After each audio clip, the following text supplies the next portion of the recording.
Welcome everybody to our Women's Treatment Working Group webinar. We're a subgroup of Collective Voice. It's great to see so many people here. My name's Anna. I'm chairing the session today, and I'm a member of the Women's Treatment Working Group and the Chief Executive of VIA. I'm going to talk a little bit about what the Women's Treatment Working Group is, and then we have got some really excellent speakers today who are going to cover a number of key topics. Firstly, though, just to say that today's session is being recorded and it will be available via the Collective Voice website afterwards, but just to make you aware that we are recording today's session. Also, if you do have any questions, then please use the chat function or the Q&A function on this webinar, and we'll get to as many questions as we possibly can. You know, if we don't, we'll find a way to follow up, but we'll do our very best to do that.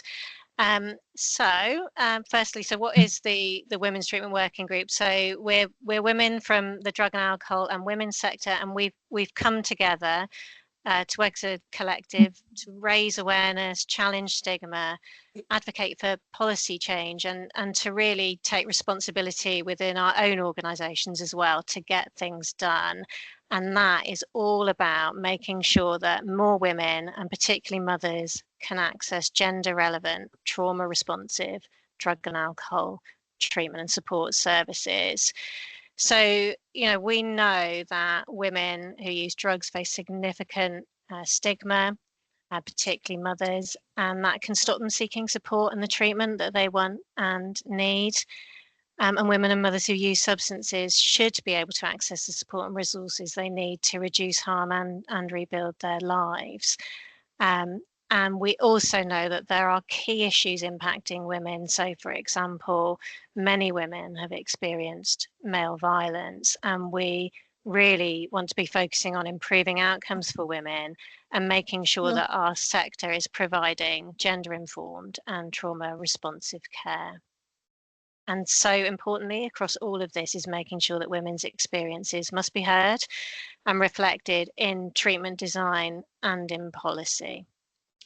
So we're working hard as a group. We come together, as I said, as a collective. We are very focused on taking action where we can across our own organisations, on sharing learning, supporting practice development, but also on influencing as well. So we want to make sure that we're bringing our voices together, reflecting the feedback from women to really drive change across the sector. So today we have got a number of sessions. This is a third webinar that we've done, and you can access the other two via the Collective Voice website. Our first session is focusing on harm reduction and is going to explore the history of women accessing drug treatment, current barriers to accessing drug treatment, especially harm reduction, and ideas for overcoming them. And our speakers for this session are Vicky Beer and Deb Hussey. So I'll just introduce Vicky and Deb. So Vicky has worked with people using alcohol and other drugs for over 23 years and has worked within the sector in a range of statutory and non-statutory organisations, and until August last year was the Chief Exec of Project 6. She's currently a PhD researcher at the University of Manchester, and her research is focusing really importantly on how the changes in commissioning processes have impacted the drug and alcohol sector, and in particular on women's access to treatment. She's also the Vice Chair of Transform Drug Policy Foundation and a trustee of Collective Voice and a Fellow of the Royal Society of Arts. And then Deb, so Deb Hussey has worked in the drug treatment sector for over 12 years and started as a volunteer with Bristol Drugs Project. She spent her entire career in harm reduction focused roles, including working as an LGBTQ+ specific drug and alcohol worker, and has managed and developed a specialist harm reduction team. And through access to sterile injecting supplies in the lock zone, Deb was a direct beneficiary of the work of the original UK harm reduction pioneers, but has experienced firsthand the challenges of accessing drug treatment as a woman. She's really passionate about raising the profile of harm reduction and advocating for the rights of people who use drugs, especially women. And Deb is currently Turning Point's National Safer Lives lead, where she supports the organisation's harm reduction strategy and has a specific interest in widening accessibility to naloxone and preventing avoidable overdose deaths. So I'm going to hand over to Vicky and Deb now, and we'll look forward to your presentation. Great. Thank you, Anna, and hi, Deb. Before we just show the presentation, I'm just going to say that there's a couple of images on the first slide that are, well, one in particular that's quite challenging. So I'm just giving it, we're not going to watch any videos or anything about that, but I'm just giving you a bit of a warning. Be great if we could have interaction in this session, but if you feel you need to turn your camera off or anything like that, then that's absolutely fine. And Deb and I are going to, basically, we're going to have a conversation around the slide, sharing our experience and thoughts as well. So we're going to try not to do it in too much of a formal manner. And Will is going to share the slides for us. So away we go, Will, thanks. So we've deliberately chosen this article and this image to ground the conversation that we're going to have today about women that use drugs and their experience of accessing services in some reality, because as Anna really eloquently said, that women experience considerable stigma and challenges around accessing drug and alcohol treatment services and navigating life as well. And I think these two images from media campaigns really powerfully set us off, tell the story of quite how stigmatized women are. So the article on the left was around, if anyone remembers the 80s and the 90s, the crack babies epidemic was around how actually women were the most threat to their children. So we experienced a shift from women being, from being protective factors for their children to being the biggest threat as well when it came to drugs. Someone's saying they can't see the slide. It's saying is everyone else able to see that? Yeah, I've got nods. Okay. Yeah. Great. So, and actually, when people started looking at the evidence, there was no evidence, actually, very, very little evidence that crack was causing any particular harm to babies. There's more evidence to say actually poverty was causing more harm to babies as well, which is a systemic issue rather than one that can be blamed on women. And then the image on the right was an image that was published in The Guardian for a national children's charity to say, if we don't get a grip of drug use in this country, this is what we will be seeing. And even the Daily Mail refused to show this image as well because it was so stigmatizing. But the Guardians considered that their readers were nuanced enough to be able to understand the challenges around that. So can we go on to the next slide for us? And Debs, feel free to. Yeah, can I just say this is Vicky's presentation, so it's not that I haven't got anything to say, but it's really difficult when it's somebody else's slides, but I will try and pipe up when I can. Brill. Thank you. So this is just a very quick overview of how women have experienced health and social care and drug treatment since the inception of them. So in the 1948, 1950s, the NHS was created.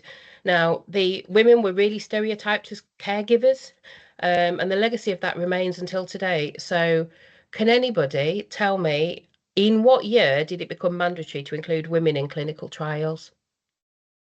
Anybody shout it out. Oh dear, is it Matt? 1993. So before 1993, women didn't have to be included in any clinical trials at all. And some research that came out last year looked that women have much, much poorer outcomes for CPR. And she discovered that when she looked at the CPR dummies, Rhesus Annie, ironically enough, there is no CPR dummy with breasts. So actually what that means is that when people are doing CPR on women, they've either not practiced on a woman's anatomy, or they're nervous about touching women, which means women more frequently will die from heart attacks even when CPR is given than men as well. So you might think, what's that got to do, the 1950s in the NHS, what's that got to do with women and drug treatment? It just shows how pervasive our lack of consideration and how gender blind a lot of our health and social care services is. So this isn't just drug services, this is a lot of health and social care. So in the 70s, the drug treatment services started to develop. They were almost entirely focused towards men. Women were considered as an add-on or a special population, which is still the case today, as Debs and I were discussing the other day. Now, we saw a massive growth, didn't we, in drug treatment provision in the 80s and the 90s due to the HIV crisis. Again, nearly all focused on men. Women were quite often considered to be the people, women were considered to be people transmitting. So sex workers, for example, took quite a lot to blame in the media and society for being the people transmitting HIV. You know, not them necessarily the men that were using the sex workers, but it was the sex workers that took the brunt of those issues. We did see in some areas growth of maternal services. So, and I recognizing that women that were pregnant needed specific, women that were pregnant and using drugs needed specific support. And there were some really interesting developments in Manchester and Liverpool around those as well. Then we moved to the 2000s when we had significant increase investment in drug treatment services. That was so we had really rapid growth, very, very, very orientated on criminal justice for those people who remember at that point in time as well. So women's numbers in prisons started to increase, and they're still increasing today. And I was on the Women in Prisons webinar yesterday when they talked about women's numbers in prisons are still going up, but women's numbers of offences aren't. You know, there's significant issues and challenges around remand and recall as well, where women get caught up in these really, really short, disruptive sentences, and criminal justice is a real issue and barrier to women for accessing services. We also started to see a change in safeguarding as well. So safeguarding kind of in the 80s and the 90s often was used an advocacy approach where they work with the family alongside the family as a consequence of some really awful, tragic deaths like Victoria Colombier and Baby P. We started to see more of a surveillance and monitoring approach rather than the working alongside the families as we started to rebalance the risk as well. In the 2010s, we had austerity. Oxfam described that as gender-based violence. The European Human Rights Commission wrote a paper saying that actually the austerity and its impact on women's services and the number of women's services that were closed was actually an equality issue, and it was harming women. So there's a lot of evidence out there to say austerity really impacted on women. That really impacted on the third sector. It really impacted on drug and alcohol services. I know that the drug and alcohol service I ran when austerity came knocking, the first two projects we lost were our specialist women's and stimulant service and our Asian community project as well, because they were seen as outliers. They were seen as additional to the core offer as well. After 2014, there's no mention of family or women in any of the drug strategies. And also in the 2010s, we had hidden harm. Now, I don't know about you, Debs, if you remember when hidden harm came out, but I remember just receiving it and just acting on it, not thinking about it at all, not thinking critically about it, because there was something like 47 recommendations. 3 were about contraception for women. Not a single one was about a man. So it wasn't really hidden harm in terms of men and women parenting. It was hidden harm in terms of women as well. And it was a really, really gendered report. Can you, next slide, please, Will? So then we had women in treatment in the 2020s. So this is kind of where we are now. We've had devastating cuts to women's services. We've had continued awful cases around the deaths of children at the hands of people that should be caring for them. We had Dame Carol Black tell us that the services were broken, and we had so we were in a really challenging position. But we started to think of it as a sector. There's quite a lot of grey literature that comes out at this point around what do we actually do. So we've got the report from With You, we've got the report from Cameras. We started to think about actually how do we become more accessible to women. So we started to think about it, but not necessarily take the steps forward that we needed to. There's a lot of reports there, isn't there? But yeah, you know, and I guess that's what today is about, isn't it? It's we need to stop talking about it and we need to actually do something. Yeah, there's in those various reports, there's reports about women's values of women's centres. There's lots and lots of report from women in prison and women's criminal justice reports. There's hundreds of recommendations in there, and none of them are ridiculous. So we need to start working out what the priorities are and working out how we're going to start implementing them. I read something the other day that said we had something like 200 public inquiries in the last 40 years, and they've cost £630 million. And actually, the number of recommendations that we've actually implemented nationally are so low, it's untrue. So we need to stop thinking that because we've done a report, things will change. The report's the easy bit.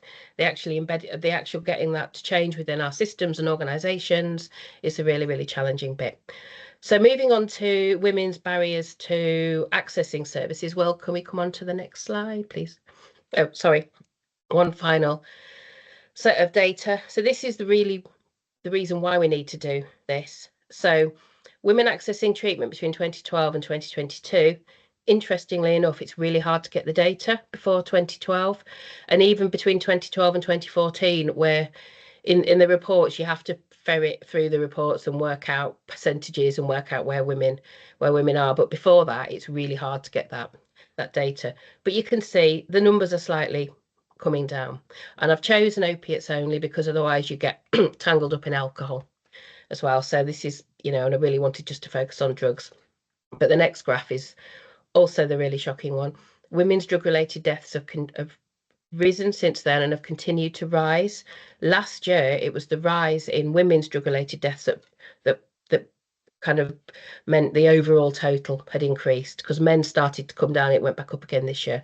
But women's drug-related deaths were driving our drug-related death crisis at that point, and I don't think we pay enough attention to this. So what we're going to use a Slido, hopefully on the next slide, please, Will. So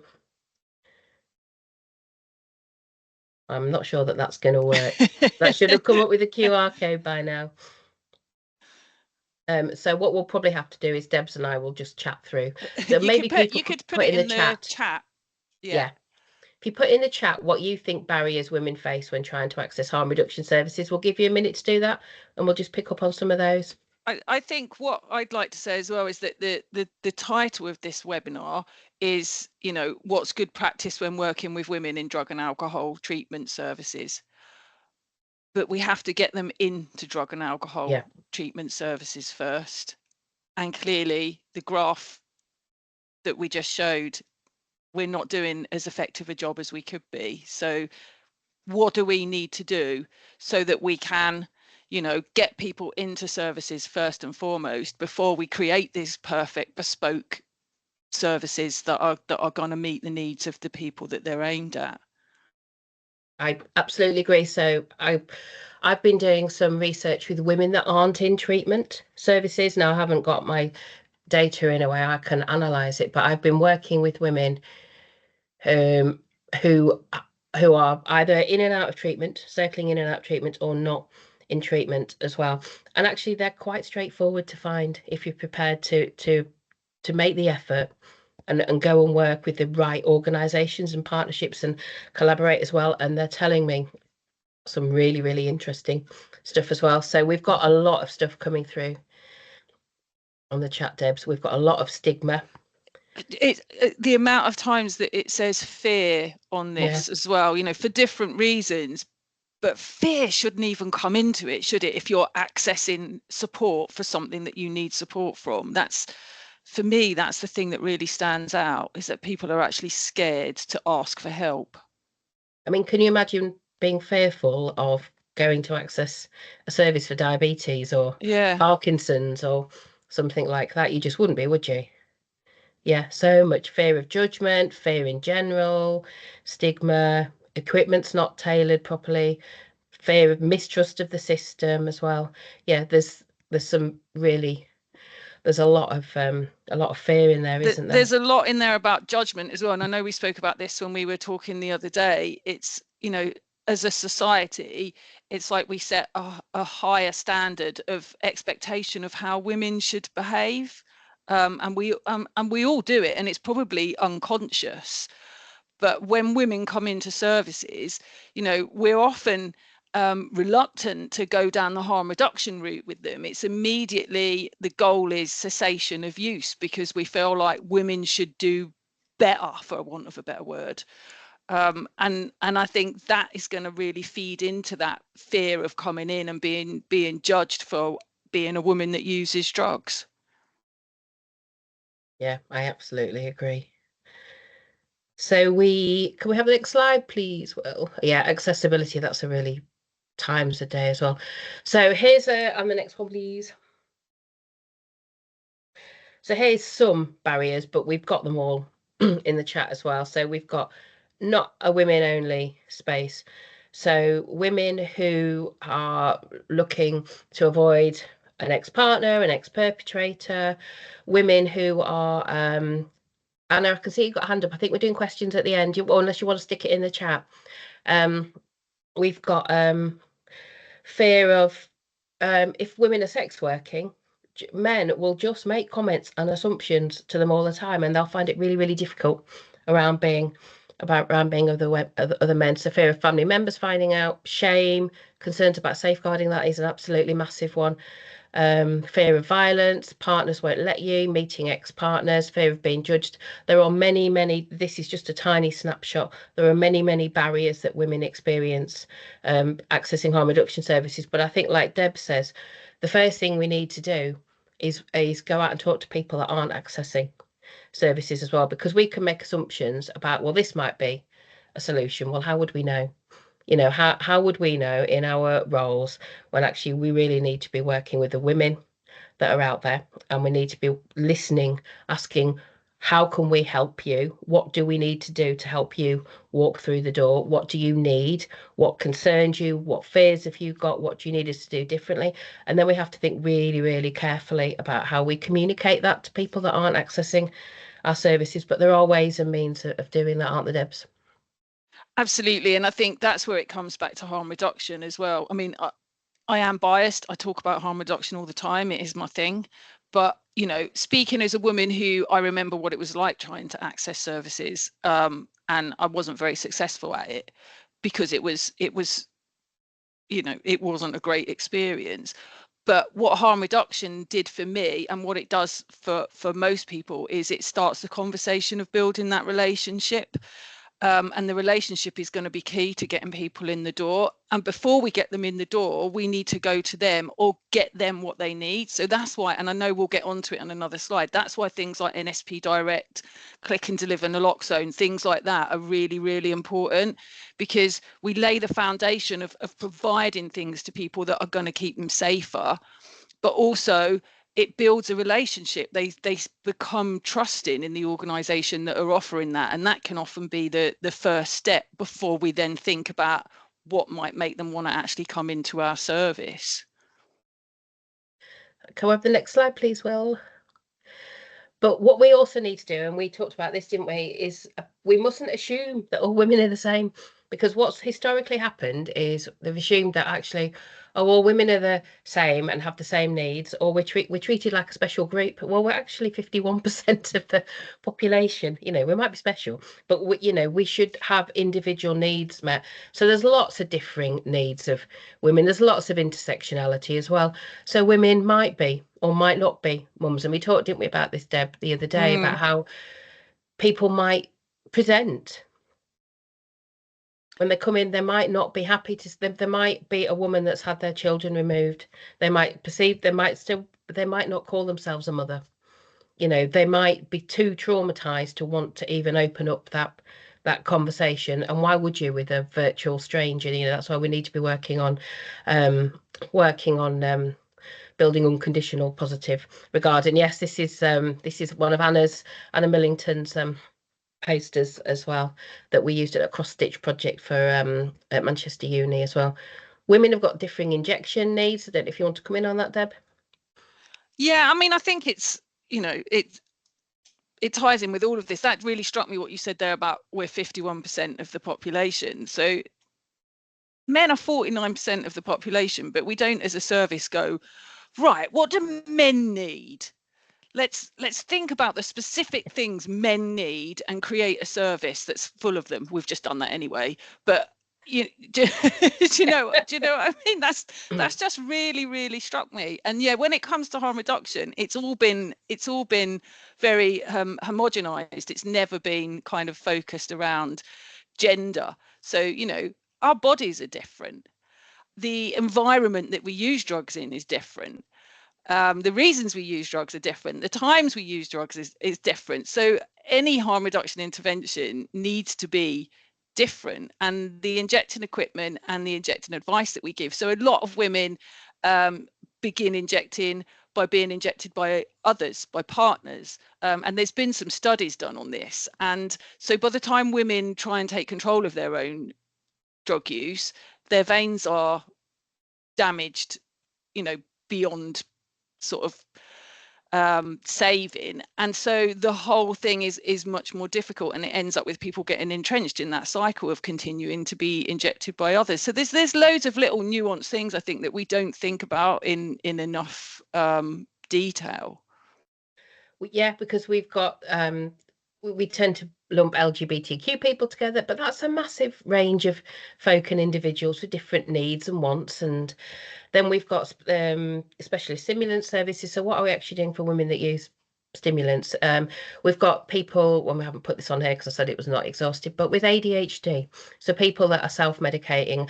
And actually, I think there's probably a really interesting piece of work to do to look and see if that's more of an issue for women, because women tend to be undiagnosed. Actually, are there more women that are self-medicating? So I'm on the International Women's Harm Reduction Network. We're having an incredibly interesting conversation. The amount of women around the world that appear to be self-medicating by using meth and injecting as well because of ADHD, and they're unable to access any ADHD medicine, seems to be a real something that's really bubbling up, and we're doing a piece of work around that, and it'll be really interesting to see what comes out of that. Relationships, codependency. Of the women I've been interviewing, every single one was introduced to heroin or crack by either a family member or a partner as well. So we need to be unpicking all of that, because it's always the assumption that people need to reconnect and recover and get back to their families. Sometimes their families are part of the challenge as well. So again, there's a real individual approach needed for this.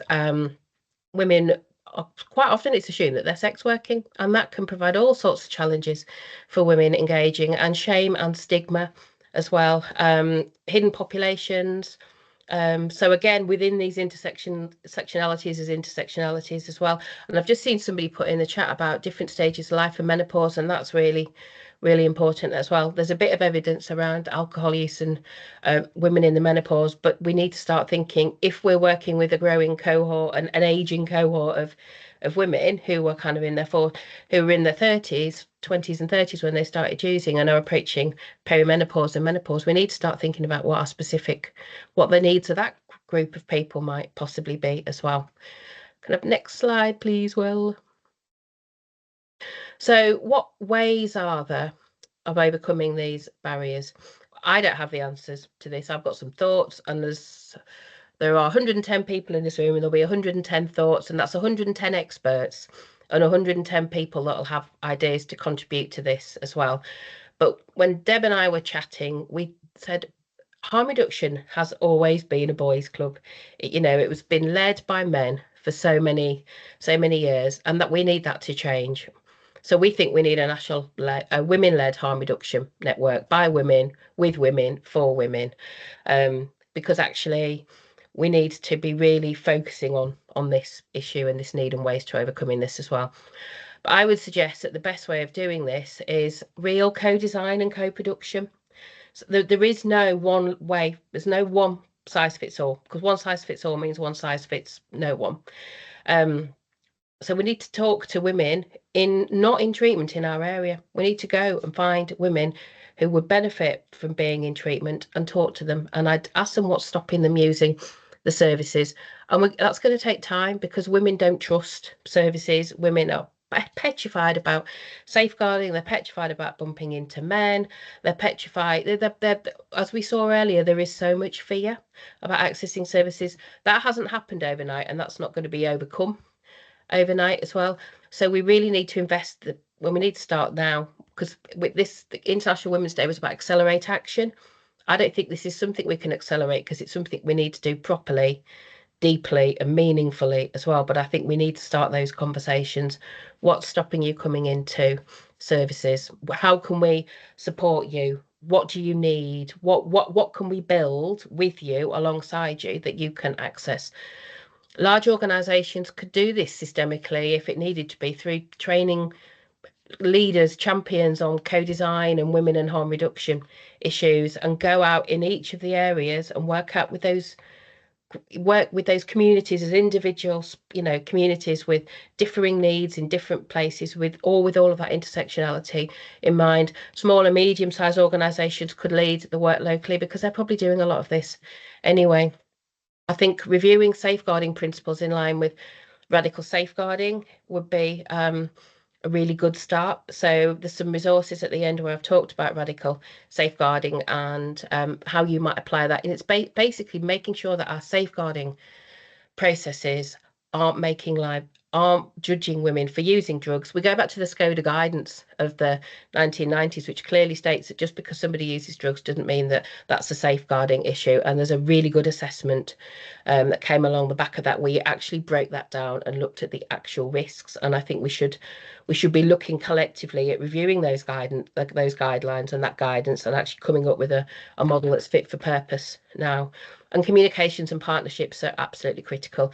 There are some fantastic small women's charities that support sex workers. There's some amazing charities out there that we can be working with as a system that support women that would benefit from this day in, day out. And we really need to be working with them, but not just extracting from them, supporting them, building them into partnerships, making sure that they've got funding wherever possible. We have a responsibility as a treatment system to kind of provide that outer rim of services, really.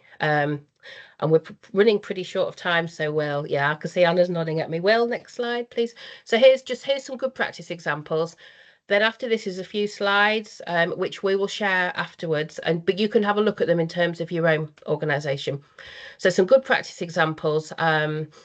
Spike on a Bike is part of DFID Drug and Alcohol Service. If anyone's here from Wales, I apologise, that pronunciation was probably awful, is it?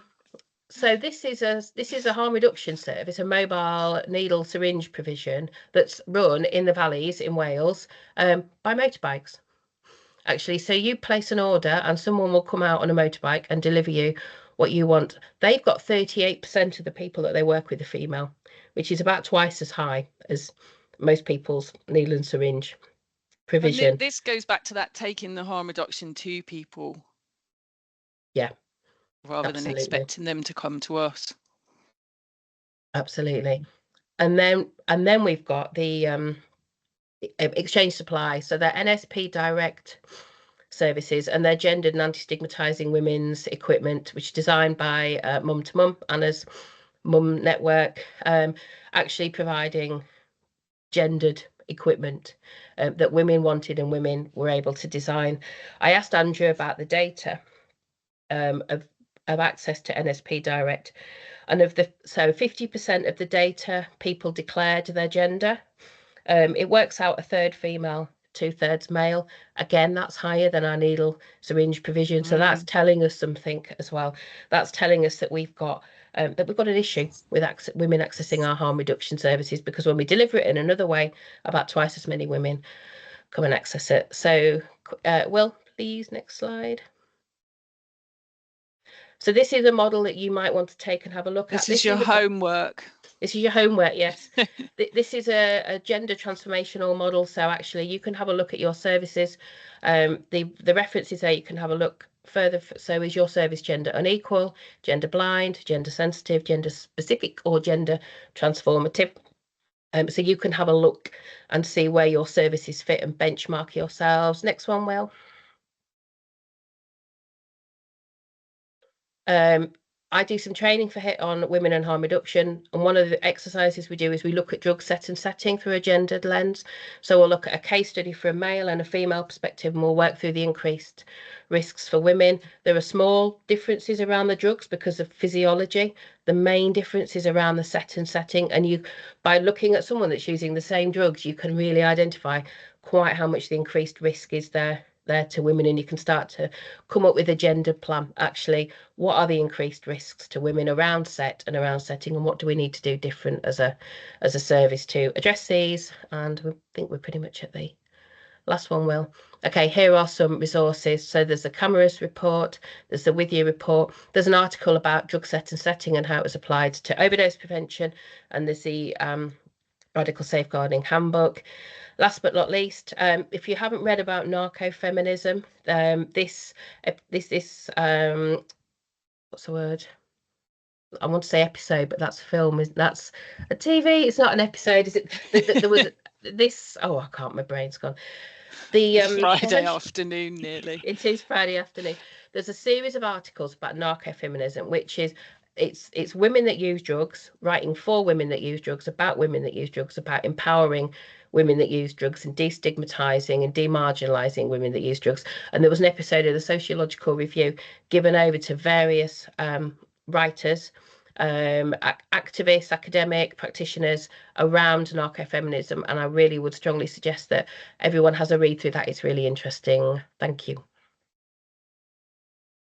Thank you, Vicky and Deb. So many important things covered there, and I think we could have spent lots more time.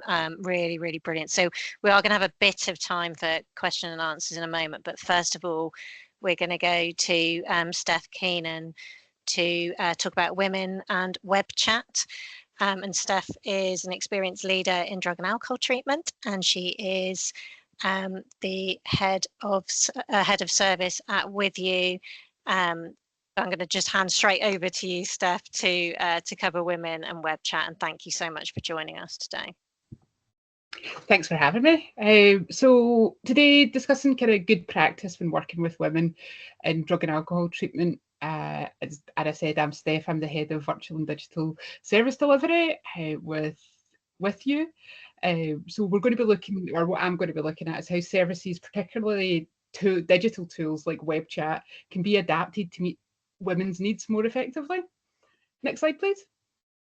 So web chat, what is it? So our organisation introduced web chat in 2017 with the original thought that people who came onto our website struggled to get into services, and they couldn't access treatment because that's the only reason why you would ever go online is to access services and access treatment. And it quickly became apparent that that actually wasn't the case at all. So not everybody on our website was ready to access any services or treatment, and it also, the service or treatment maybe wasn't appropriate for them. So on average, we have about 20,000 conversations each year with people who come online. And we are staffed by trained alcohol and drugs recovery workers, or just our harm reduction workers as well. And they come from across the UK. So they're from Dundee all the way down to Cornwall. It operates Monday to Friday from 9 AM till 9 PM. And on weekends, it's 10 AM to 4 PM. Outside of these hours, people who come online can still send us a message, and it would just be followed up on email. So originally we had a floating head avatar that you would be able to click onto in the hope that we would foster a better connection with people, because if they see a person, then that's maybe what it is. But it actually became a bit of a barrier for people accessing support, where it's kind of like reading a book where you have an image of somebody. Normally it's what you need when you're reading that book. You have that image of the person, versus watching a movie. When you see the movie of the adaptation, you're like, that's not who I needed. That's not who I imagined would be. So we took away the image, we took away the person, and we just had a first name. And as part of that as well, we didn't start with how can I help you, because again, that's very presumptuous of us looking to see what we can do for a person. Instead, we asked the question, what brought you online today? And this meant that people were able to get into the nitty-gritty about why they had came online in a much quicker way. And it and people could access our service via this way as well. They didn't have to give us any information. So one of the big things is what we see is that when we were researching web chat was that people were looking for name, address, blood type, postcode, everything about a person before they were able to access the online chat. We just asked that you agreed to our safeguarding terms and conditions. And I call it an opportunistic intervention, because not often do you think that you'll be able to access a chat with a trained professional immediately when you go online. But on our website, that's what you can do. So you can speak to someone on your lunch break, when the kids are napping, or actually when you're in a room with other people round about you. We're in your pocket being able to chat. We started introducing a post-chat survey to the conversation as well, just to get a bit of demographical information about what actually people were using our service. And what came out was that 68% of people who used our web chat function were female, or they had identified as women. So we know that women are more likely to fill in post-chat surveys, so we decided to put that at the front end. Now, we asked, it's not a barrier in that you don't have to tell us. You can say that you're not wanting to answer that question, or you don't even have to put anything. You can still enter into a chat. More often than not, people will actually fill it in. So I think it's about 92% of people will fill in the pre-chat survey, which just asks you roughly where you're located as in the country, and what gender you identify as. So, and the results for it were exactly the same. 68% were female that were coming online for us. Next slide, please. So why is it that web chat tends to work better for women? I think web chat makes a real difference in this area. So women can reach out at any time, anywhere, without that fear of judgment or stigma. We've got that level of anonymity. We don't know anything about a person when they come online. We don't even know who they are. They just come up as user. And that allows them to take the first steps without committing to what that next step might be. So imagine having to admit that you're struggling in general, how emotive a subject that is. I've started drinking every night after I put the kids to bed, or I smoke crack when the kids are at school. I spend my carer's allowance on weed. All these type of things, actually verbalising it is really tough, but typing it tends to be a bit easier for people. And we've had people speak about how they're sobbing while they're typing and they're not actually able to get the words out, but they're able to type it, which makes it obviously a lot easier for people. In terms of accessibility, we can be on a bus with someone while they're coming back from work. So anytime that someone is having a conversation with us, as long as they can connect to the internet, they can connect to us. So, and we can be flexible with that person. They might start a conversation in the morning, but then have to nip away because something's came up, and but they can always come back and they can have that conversation again. So they've got the ability to use us when they need, and not the other way around. We don't give them appointments, they give us the times and the space when they're wanting to access it. We can move it on to emails as well. So if someone wants to have that asynchronous communication, so that they're not necessarily needing that live conversation, they can have the conversation where like people sometimes need time to think, to put things down. They can do that via email, and we'll do it backwards and forwards via email. And we can also give people a nudge the next day. So say that person has finally became ready, that they want to access that support. What we can do is say, I'll give you a text message the next morning, just to give you a wee, are you feeling okay about taking the next step? And that way it provides that sort of safe landing space for somebody to be able to access it in whatever it is that in whatever way that they need. They're doing it at their own pace, and we're empowering them with the choice and the control over what interaction that they have. They don't need to tell us that they're mothers. They don't need to tell us that they're carers. They don't need to tell us anything about themselves. It's a non-pressured starting point, and you can come back at any point as well. So there's not a big sort of rigmarole about getting re-engaged. Next slide, please. So what do we actually see coming on to the web chat? Women reach out for more than just their own needs. When we break it down, there is more women accessing support for alcohol than there is accessing support for drugs. However, it's still over that 50% mark for both. And just to kind of put it into perspective, in-person treatment services in England, it's about 37% accessing treatment are women. In Scotland, it is round about the same for alcohol, but a lot lower for drugs. It's 28% of women will access in-person services for drugs. So we're seeing the kind of flip side of that when people are coming online. Online, people tend to access more support for alcohol, cannabis, cocaine. Recently, we've had an uptake in ketamine as well. So we're noticing people that are accessing their support isn't necessarily for your opiate dependent or anything like that. We also have people who are looking for support, not just for themselves, but for other people. So for partners or for family members. In fact, recently we had a conversation with a woman when she was sitting in the room and asking for how she could start the conversation with the person in the room. So she was wanting to remain safe and wanting to know how to talk about boundaries in a way in which they were going to remain as safe as humanly possible, but also what should be expected of them for that other person, as in what's their responsibility in that person's drug use? None. And what's that other person's responsibility for it?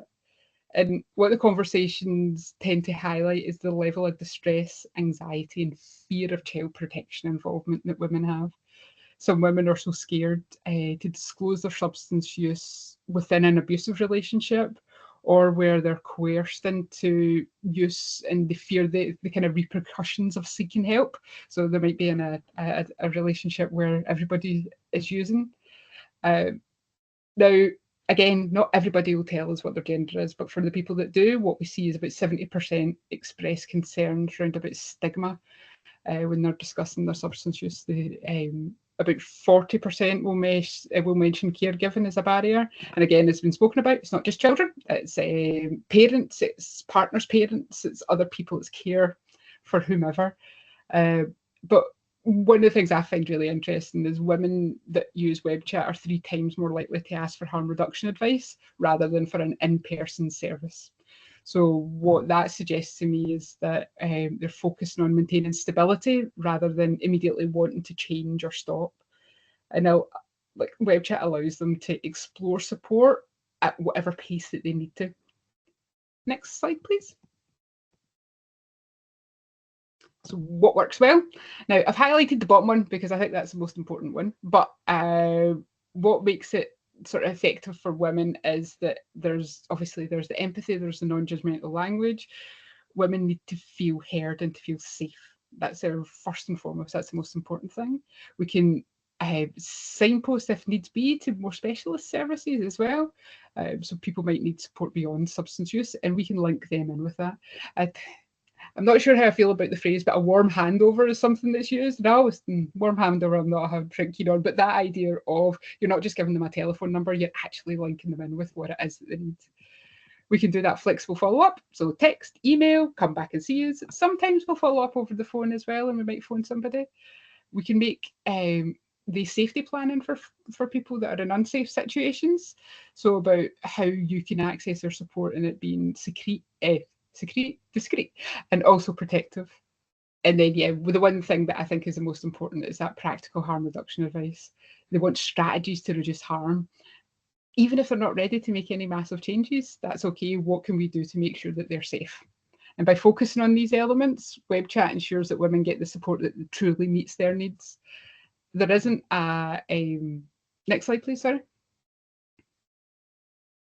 So the areas where I think that webchat could improve. So recently we've introduced a translation service on our webchat where people can come online and whatever language that their browser is will be the language that we will speak to them at. So if they come on from a Polish browser, everything on webchat will be translated into Polish. The staff member will be able to write in English, the person will be able to write in their native language, and it just kind of communicates via that way, which is great. However, I think that we need to be like culturally sensitive to support and recognising that there's like diverse differences that people experience, and there's limitations about that as well, about what we can actually do.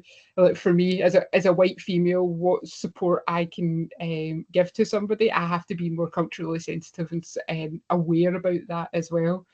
I think that it's really important that we have that peer support and lived experience involvement. Women trust other women, and the more that we're able to show that, I think that's a really good way to help people know about what's safe and what's unsafe in terms of access and support. And that's stronger cross-sector collaboration. So we know about, I think the statistic is something like 70% of women who access support for substance use also have a mental health issue or some other complex needs. And I think that that's our linking in with the other services. There's not, I don't think there's enough of that cross-sector collaboration, rather than just we deal with substance use, we deal with mental health, we deal with something else. So I think the more in which we can link everybody together, the better any kind of service can be for women. And that's it. Thanks, Steph. It's a really interesting and helpful presentation. There have been loads of comments in the chat as well. So we've probably got just a couple of minutes now for any questions for our three speakers. So for Steph, Deb, and Anna's got a hand up. So Anna, do you want to jump in? What's with the help seeker thing? Hello? What's that, sorry? Why does it say help seeker at the beginning? I think it was just the title of the side. Like, people who were coming onto our website tend to look for help about something. But do you think it's acceptable for just to keep on slapping labels on women? Because that's all we're doing. They're just women, aren't they?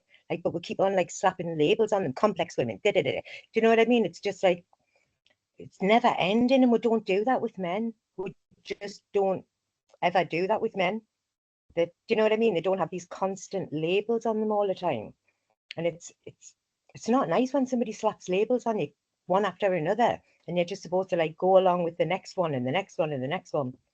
And it's not about you. I'm just saying as a sector. You know what I mean? Like, maybe sometimes different organizations have got their own labels, and you're like, oh, okay, like, where are we? It's a really important point, Anna, and I think you know, so language is so important, isn't it? And I think some of the work, for example, that the Anti-Stigma Network have done around, there's a piece of work that's been happening recently around language and you know, and the kind of different terms that are used and labels that are used across the sector, and how we really think about that. So I think it's an important thing for us to continue to reflect on. And I guess in terms of the, you know, the sort of help seeker language, I guess that is sort of more general term as well, in terms of people that are accessing web chat more broadly, because it's a service for kind of anyone that comes on to that site. But yeah, really important point to have raised. Okay, so we've got some other hands up. So we've got Fazila. Yeah, I just wanted to ask, so we've just launched an online women's group for South Asian women, and I know you said that you use a translation service. Now, there isn't a like-for-like word for addiction in Gujarati and Urdu and stuff, so how does that work then? People tend to more talk about their substance rather than the problem that they have with it. So they might say, they wouldn't necessarily use the phrase of I have an addiction. They might say that they're struggling with alcohol, or that they're finding they're using too much of X. So we tend, we don't use addiction often in our, because like not everybody connects with that label either. So it's more, what we find is that the translation comes through from the actual substance rather than anything else. Right. Okay, thank you. Thank you. Right, and we're going to go, I'm afraid, just to one final point because of time. So, Musa? Thank you so much. And I just want to appreciate all the speakers, because as you were talking, there's a lot that kind of resonated with a piece of work that I've done, kind of sort of going as far back as 2023 to kind of gather evidence. I'm in Swindon. I commission substance use treatment services in Swindon.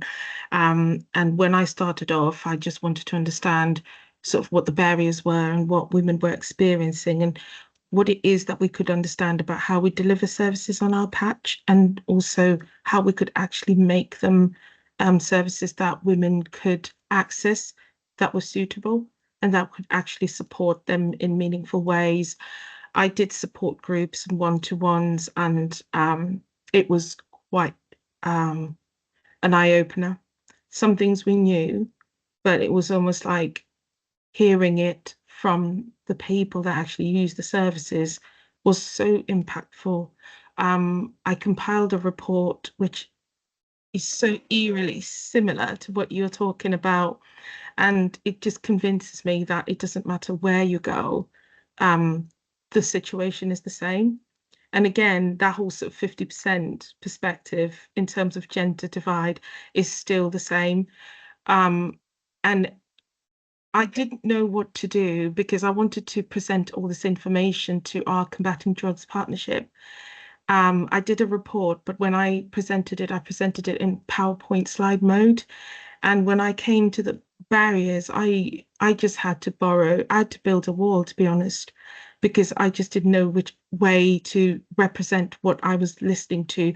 No one barrier was more impactful than another. It was literally how it impacted the person that was kind of trying to access that.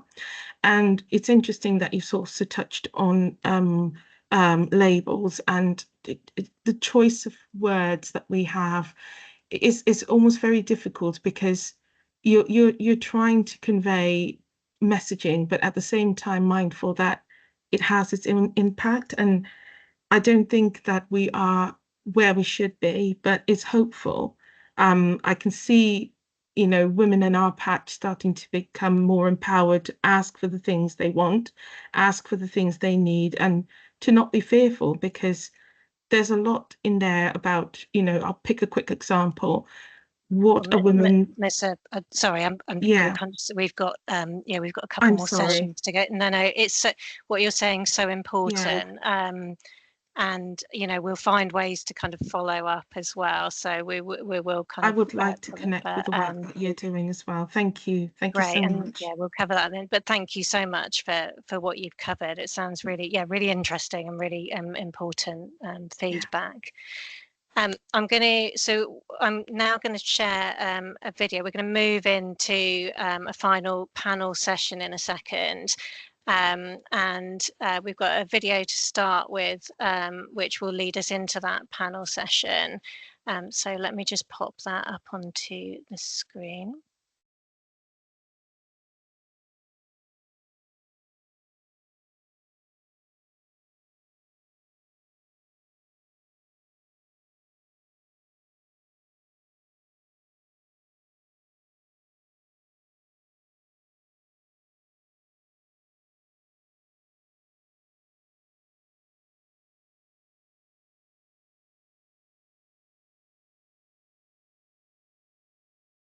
Anna, we can't hear this.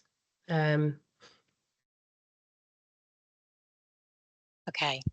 right, hang on. Might have to do what you did before with your settings again. Sometimes it forgets it. Okay. Thanks, Vicky. Okay. Hopefully this will work this time. Thank you for giving your time for us today. So my name's Anna Headley, and I'm one of the members of the Women's Treatment Group. I've asked you for some time so that I could ask you some questions about women's experiences accessing treatment for drug and alcohol treatment. Do you want to say who you are? Yeah, I'm Melissa. I've been accessing drug and alcohol services. First question, what do you think services can do to support more women to access the support that they need? I think the main barrier is stigma. And it's a sort of stigma that you don't face with other problems. You know, if you had a health problem, people aren't going to judge you as being a bad mum for having that problem or for accessing treatment for that problem. And treatments are just not set up for women. You know, if you've got children, getting in for appointments, they're not nice places to take your children, for waiting for appointments, collecting your medication at the chemist. It's just the stigma around it is so intense. You know, you don't want to admit that you've got a problem because you're frightened about having your children taken away. And there needs to be just so much more support put in place to keep families together. You know, when women actually go and admit they've got a problem and they want to access that help, just help keeping women still being mothers. So yeah, and just trauma-informed care and support. A lot of women start using substances to deal with domestic abuse or to deal with trauma that they've experienced or to deal with mental health problems. And I know we're looking to get in a bit of mental health support. Those things should be treated concurrently because the majority of women that I've met in treatment have had a co-occurring mental health disorder. And there's no point getting clean from drugs and alcohol. You've still got that mental health problem. In your experience, is that different, do you think, for fathers that are trying to access treatment? I do think it's different because the woman is usually the primary caregiver. You can't go through treatment if you're not going to be honest. But if you you can't be honest because you're trying to keep your children. Get it? Yeah. Wow. Thank you. What are the things we should be doing, services should be doing more of, and what should we be doing less of, and what do you think we might be missing? And that could be big system changes, anything from that to, like you say, a nice environment to be able to sit with your children. Any thoughts on that? More women staff, women that have been through trauma, been through domestic abuse or exploitation might not want to open up to male staff. And the thing about women's only rehabs and stuff like that, I think so many women go through exploitation, whether it's sex work or other forms of exploitation, to then go into a rehab, and some of those places are quite predatory. So you're going into an environment suddenly facing being free from substances and having to deal with everything, and then it would just be good not to have to deal with men as well. And for women that do end up losing the children and whose families do break down, that's a trauma in itself. There needs to be a lot more support with that. And I think the only people that can understand that are people that have been through it themselves. So yeah, resources and guidance to help women to build a stable and loving relationship with the children, if that's with them or not with them. And you know, some sort of treatment providers to liaising with services, more of the services collaborating together. So social services are only going on what I report back. Look, I'm doing really well. If there were services working together, social services, the schools, the treatment, you know, likewise, having somebody fighting your corner to say, look, she's doing this, she's doing that. Services working together and helping you to rebuild your life after recovery. It's feels like recovery is very much the goal, and it's not. That's a sort of stepping stone to me. That's a stepping stone to rebuilding my life, having education, employment, housing, you know, safe and supportive, learning how to have safe and supportive relationships again. Recovery is not the end goal. It's part of the journey. So. Hey, so we're really lucky to have Melissa joining us in the final panel discussion, which is going to be led by Kate, who's the Equality, Diversity and Inclusion Lead with you. So I'll pass over to you, Kate. Thanks so much, Anna, and thanks everybody, and obviously a huge thank you to Melissa for that video, which I think obviously feels particularly speaks to so many of the points that have already come through the chat, through kind of some of the presentations that we've had as well. And for this kind of final panel, so we've also very kindly joined by Claire McCartan from DrugLink, if you're happy to introduce yourself, and also hopefully we've got Hannah Shed on the line, who's Chief Exec of Trevi as well. Claire, so if we have got you, if it's okay for me to, I guess, to pick up on some of those questions that Melissa kind of spoke to a little bit already, from your kind of, I guess, own experience within the sector and more widely as well, I guess, what do you think services can do to support more women to access the support they need?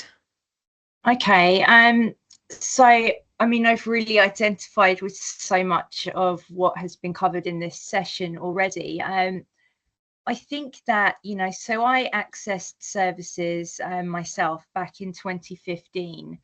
I was, you know, full of fear. I had 2 young children at the time, and I can't describe, like, you know, what it took to get me to that GP office and to say, I need help. You know, I'm dependent on alcohol, I'm using substances. What can I do? I was literally told that I don't seem the type, you know, maybe keep a diary of the units that I'm drinking, try and cut down, you know, come back if it's a problem. And from that, you know, I just took away that there was nothing for me. I didn't know about AA. I thought that was for, you know, just homeless men, or, you know, I didn't think it was for me. And, like, you know, the doctor had basically told me I don't seem the type. So from that, I thought there's no service for me then. You know, what service should I go to? What the doctor didn't ask me at that point, and what would have been helpful if he'd asked me why. So, you know, I think maybe a lot of training around that initial point. So at that point, I could have done with being asked why, because there were other problems with my mental health, with abuse that had been occurring. So it wasn't just, you know, the substance misuse that was the problem, and I don't believe it ever is.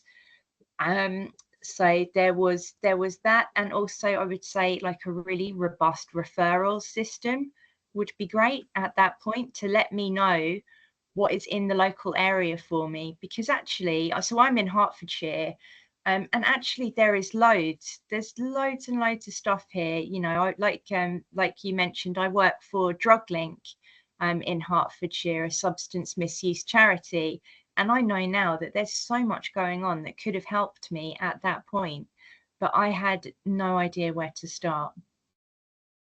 Thanks so much for that, Claire. And I think, I guess, you've spoken to actually a point which maybe hasn't come up quite as much in the conversation so far, especially, I guess, in terms of, like you said, just that one, and which I guess I've spoken to labels and that stereotyping, isn't it, of this image of who it is that will come through a service and needs that support. And I think, as we've spoken about earlier, of obviously 51% of the population, and we are not a homogenous group. There is such a wide range of experiences and needs within that group. And I think when you're talking, that really resonated to me was that point around asking the why, which I think, especially coming back maybe to what Melissa said in that video, which I think really resonates as well, isn't it?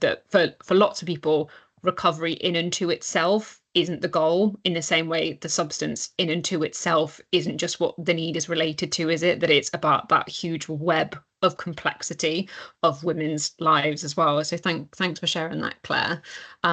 Melissa, if I've got you there, I was just wondering if you're happy to, I guess, elaborate on that point a little bit more around, as I said, of recovery not just being the goal in and to itself, and kind of, I guess, that wider context of support, and if there are kind of additional points that, I guess, as I said, as like a treatment sector, we can be linking into more to give that kind of more holistic or wider wraparound support to people at all. Well, yeah, it's like, so your substance and drinking is a symptom of problems that are already, like an outward symptom of things that are going wrong inside. And it's like, I feel like a lot of times, like treatment services, if you go and say, oh, well, I've not been drinking, I've not used, oh, good, tick on the box. Go, yeah, but how is your housing?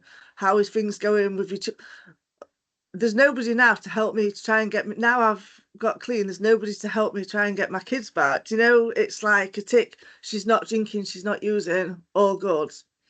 No, there's a lot more that needs to be fixed. And I can't remember that lady's name that was saying about labels.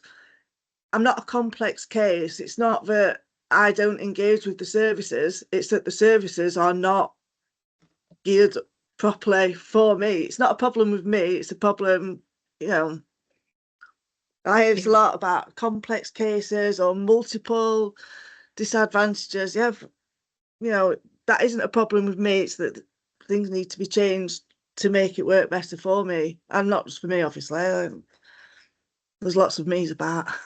No, thank you so much, Melissa. And I think I could see a lot of different people that are on the video there nodding and in the chat as well, because I think, yeah, you're bringing exactly to life exactly that, isn't it? Of the human, and kind of to some degree, regardless of gender, human beings as a whole are complex and we put people into a box. But then I think when we layer on top gender, then isn't it? And it's that repeated from a young age. And again, I think I saw through the chat when people said about, you know, talking about menopause is important, but actually menstrual health throughout our whole life, caregiving at all points, isn't it? Whether that's as a young carer or going through a care system, for example. And I hope for lots of us listening today, even if nothing else, I think that's something that as a sector as a whole, we can really continue to work towards, isn't it? Of like, language is important. I think sometimes people finding the words to describe what they've been through is powerful, but putting people into boxes, ascribing labels to people or suggesting we're all the same does nobody any good, does it? It only does harm. But thank you both. And again, I'm really mindful of the time and such like rich conversation. But Hannah, if I have got you there, I guess just really to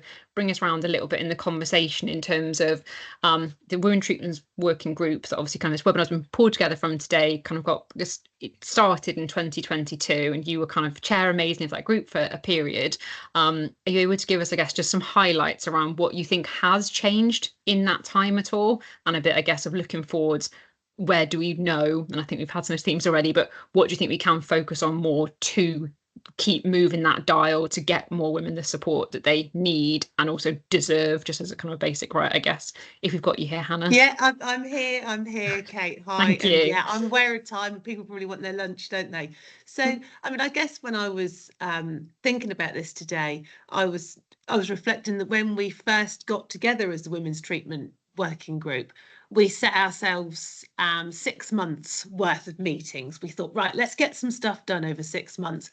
And actually, I think what we realised is it's a much longer piece of work. And we often say our whole treatment system is a system designed by men for men. So actually, if we're looking to see meaningful change, it doesn't get done in 6 months. And I think we've done a lot. And I think that part of it has been a space that we've come together as different service providers and reflected upon how are we, maybe what are some of the things we can do in our own organisations to make things better for women.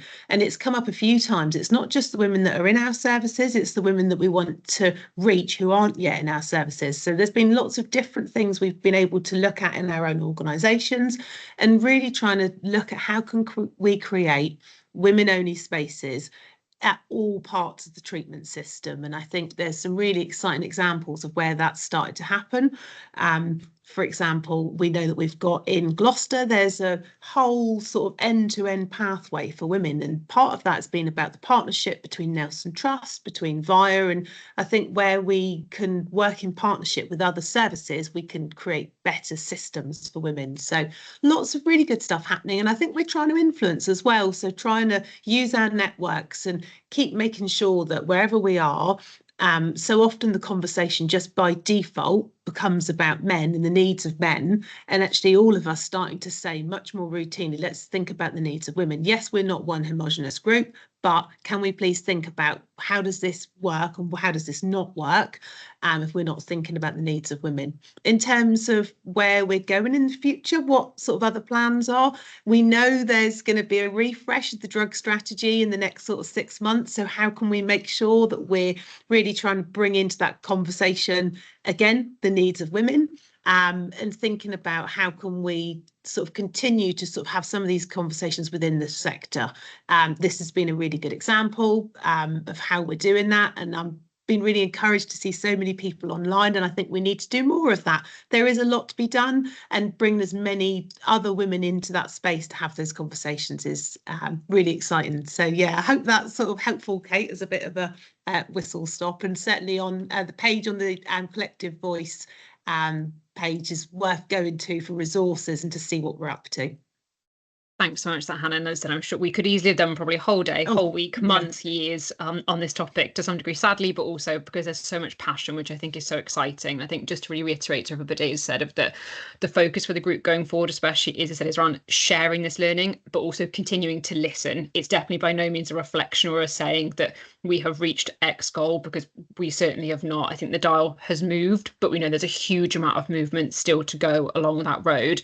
And please do, as I said, take a look at that page on the Collective Voice website to hopefully keep in touch or to reach out to us, because we want to make sure that conversation keeps going. But I will very swiftly hand back over to Anna just to close out and just say a big thank you to everybody and our speakers on that panel. Thank you.